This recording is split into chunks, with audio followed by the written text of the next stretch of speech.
ممتاز مزاح نگار مشتاق احمد یوسفی کی یاد میں گلبرگہ میں جلسہ تعزیت کا انعقاد کیا گیا۔ مقررین نے یوسفی کی تحریروں کو لاسانی اور عالمی درجے کی قرار دیا۔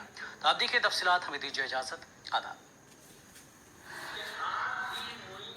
تعزیتی اجلاس میں مشتاق احمد یوسفی کی تحریروں کے مختلف گوشوں پر روشنی ڈالی گئی۔ مقررین نے کہا کہ یوسفی کی تحریروں میں بامعنی الفاظ یک کے بعد دیگرے ہاتھ باندھے نظر آتے ہیں۔ مقررین کے مطابق اگر اردو طنز و مزاح نگاروں کا جائزہ لیا جائے تو 1 سے لے کر 10 تک یوسفی کا ہی نام آئے گا۔ 11ویں نمبر پر کسی اور مزاح نگار کا نام آئے گا۔ مقررین نے یوسفی کو نثر کا غالب قرار دیا۔ تو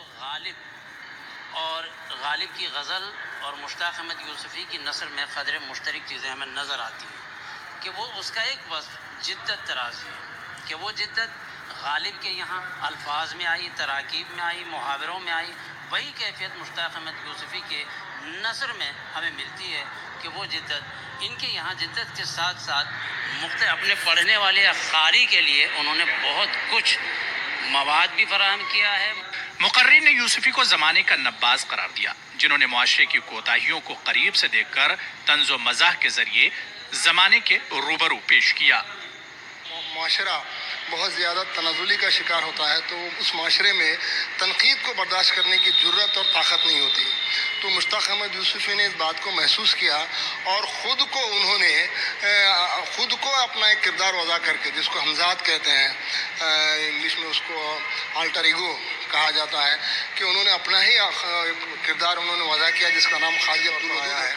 ان کی تحریر کی خاص بات ان کا طرز بیان، ان کا لکھنے کا انداز، ان کی اردو ویکیبلری اور وہ لیول، ان کا مزاح کا لیول۔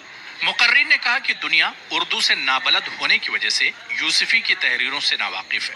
بصورت دیگر یوسفی کی تحریریں کسی بھی زبان کے بڑے سے بڑے ادیب کے ہم پلہ ہیں۔